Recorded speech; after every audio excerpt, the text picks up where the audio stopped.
시청자 여러분 안녕하십니까? 한 주간의 한인사회 주요 소식을 전해드리는 채널K 뉴스 주간 브리핑입니다.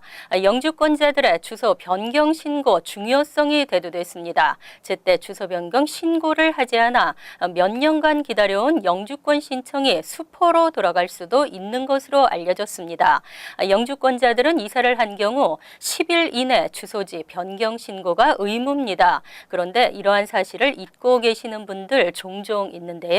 최근 이민 서류를 신청하고 대기 중에 주소 변경 신고를 하지 않아 영주권이나 노동 허가 카드, 여행 허가서 등이 반송되는 경우 60일이 지나면 자동 폐기되는 것으로 알려졌습니다. 수취인 불명 등 배달 불능 사유로 반송된 영주권 카드, 노동 허가증, 여행 허가 서류 등은 수취인으로부터 60일 내에 연락이 없을 경우 폐기 처분한다고 이민서비스국이 발표했습니다.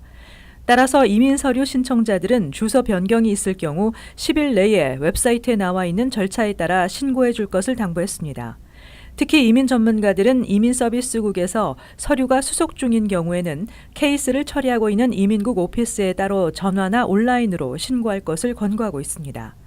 특히 영주권, 노동허가 등 카드 발급이 관련됐을 경우에는 카드가 중간에 분실되거나 반송되지 않도록 더욱 주의해야 한다고 전했습니다.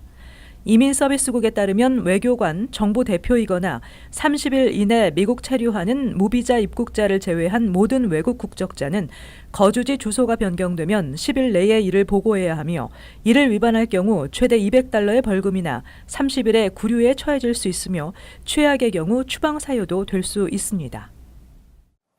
선천적 복수 국적자들의 국적 이탈을 허용하는 구제 법안이 추진되고 있습니다. 한국을 방문한 적이 없고 한국 주권을 행사하지 않은 경우, 정당한 사유가 인정되는 경우 등 예외적으로 국적 이탈이 허용될 전망입니다. 더불어민주당 이종걸 의원은 LA 동포 간담회에서 한인 2세들의 국적 이탈을 예외적으로 허용하는 국적법 개정안이 곧 발의될 것이라고 밝혔습니다. 이 의원은 원정 출산을 막기 위해 마련된 선천적 복수 국적 제도로 한인 2세들이 미국 정계 진출에 있어 불이익을 당하는 사례 등 피해를 입고 있다며 정당한 사유가 있는 한인 자녀들의 케이스를 별도로 심사할 것이라고 밝혔습니다. 국적법 개정안은 기간 내에 대한민국 국적을 이탈하지 않은 정당한 사유가 있거나 기간 경과 후 대한민국 국적을 이탈해야 하는 불가피한 사유가 있어야 하며 국적 이탈의 허가를 신청하는 사람은 주된 생활 근거지가 외국이고 대한민국 국민으로서의 권리를 행사한 사실이 없음을 입증해야 한다는 것을 전제로 하고 있습니다. 한편 미 전역에서는 선천적 복수 국적자들에 대한 구제와 법적 개선책을 촉구하는 한인들의 청원서가 2만 장을 돌파하는 등 국적법 개정 움직임이 전방위적으로 진행되고 있습니다. 미주 현직 회장단이 추진한 이번 청원운동에서 취합된 서명서는 조만간 청와대, 국회의장실, 외교부, 법무부 등에 전달될 예정입니다. 국적법 개정에 이어 국민투표법도 개정이 추진되고 있습니다. 하지만 지방선거 투표는 해당이 안 되기 때문에 이번 6.13 지방선거에 재외국민들은 투표할 수 없게 됐습니다. 현행 한국의 국민투표법이 개정된다 해도 공직선거법상 재외국민은 대선과 총선만 투표할 수 있다고 명시돼 있습니다. 따라서 지방선거에도 투표할 수 있도록 공직선거법 개정 작업이 같이 이루어지지 않는 한 재외국민은 지방선거에 투표할 수 없는 것입니다. 한국행정안전부 등에 따르면 공직선거법상 재외국민은 재외공관에서 6.13 지방선거 투표권을 행사할 수 없으며 특정 지방자치단체 내 주민등록이 돼 있는 재외국민은 선거 당일 국내에 입국해 투표권을 행사할 수 있습니다.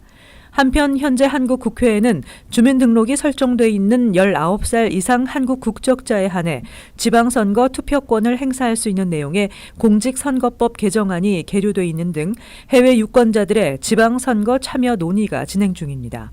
한편 외교부의 2017 재외동포 현황에 따르면 지난해 말 기준 재외국민은 약 267만 명으로 이 중 영주권자 105만 명, 유학생 27만 명을 제외한 일반 체류자는 135만 명에 달하고 있습니다. 같은 달 6월 이곳 뉴저지에서는 예비선거가 실시됩니다. 12명의 한인이 도전하는 가운데 현역 정치인은 7명, 5명은 새롭게 정치권에 도전합니다. 보도에 지한샘 기자입니다. 지난 2일 마감된 뉴저지 예비선거 후보 등록 결과에 따르면 주요 한인타운에 출마하는 한인 후보는 총 12명으로 집계됐습니다. 최대 한인타운 팰리세이즈 팍은 시장 후보 2명과 시의원 후보 5명으로 총 7명이 도전합니다. 시장에는 크리스 정 현 시의원과 박차수 전 펠팍 상공회의 소장이 현역 시장인 제임스 로툰도와 대결합니다. 2명을 선출하는 시의원에 도전하는 한인도 5명이나 됩니다. 이종철 현 시장은 5선에 도전하고 현재 교육위원으로 활동하는 오윤구, 홀김 후보, 그리고 초선에 도전하는 원유봉, 민석준 후보가 치열한 경합을 벌이게 됩니다. 인근 지역인 잉그루드 클립스에도 2명의 한인 후보가 출마합니다. 공화당 후보로 출마하는 박명근 후보는 재선에 도전하며 민주당은 현재 변호사로 활동하는 송지민 씨가 출사표를 던졌습니다. 레오니아도 한인 후보가 출마했습니다. 민주당 예비선거에 등록한 벤자민 최 후보는 변호사와 검사로 활동하고 있는 한인 1.5세입니다. 이 밖에도 리치필드 데니스 심은 시의원 3선에 클로스터 제니정 의원은 재선에 도전합니다. 채널 K 뉴스 지한샘입니다. 트럼프 대통령이 더욱 강경한 이민 정책 시행을 예고했습니다. 이제는 남부 국경 보호에 군대까지 동원하겠다고 밝혔습니다. 현 회계년도 예산안에 250억 달러 국경 장벽 건설 비용 등 국경 안보 강화 예산이 반영되지 않은 것을 비난해온 트럼프 대통령이 지난주 국경 장벽 건설에 국방비를 사용하는 방안을 제시한 데 이어 어제 군대 동원 계획까지 내비쳤습니다. 1조 3천억 달러 규모의 일괄 세출안에는 주로 기존 장벽 보수에 사용될 16억 달러만 책정된 바 있습니다. 트럼프 대통령은 지난 며칠 동안 연이어 자신의 트위터를 통해 느슨한 이민법과 중미 이민자들을 공격한 데 이어 어제 제임스 매티스 국방장관과 군 병력을 국경에 배치하는 방안을 논의한 것으로 밝혀졌습니다. 대통령은 트위터에서 장벽을 건설하고 강력한 이민 단속이 시행될 때까지 일부 남부 국경에 군대를 배치할 계획이라고 말했으나 해당 지역이나 병력 규모, 시기 등 구체적 내용은 밝히지 않았습니다. 트위터 메시지에서 멕시코, 온두라스 등 많은 국가들이 미국 이민법의 취약함을 이용해 미국으로 들어오고 있다며 더 강력한 법을 통과시키고 장벽을 건설해야 한다고 주장했습니다. 백악관 관계자도 미국 이민자를 억제하기 위해 불법 체류자에 대한 내부 단속을 강화하고 난민 지위를 취득하는 것을 더 어렵게 하는 정책을 추진할 방침이라고 밝혔습니다. 해마다 10만 명 이상이 H-1B 비자 취득에 실패하고 있습니다. 이유 중 하나로 쿼터 면제 기간에 발급되는 비자가 너무 많다는 지적입니다. 2016 회계년도에 실제 발급된 H-1B 비자는 쿼타보다 4배가 많은 34만 5,262개로 집계됐다고 이민정책연구소가 발표했습니다. H-1B 연간 쿼타는 석사 이상자 2만 개와 학사 6만 5천 개를 합해 8만 5천 개에 불과합니다. 이렇게 연간 쿼타보다 4배나 더 많은 비자가 발급된 것은 쿼타 면제로 분류돼 실제 쿼타 계상에는 포함되지 않는 H-1B 비자가 대거 발급됐기 때문입니다.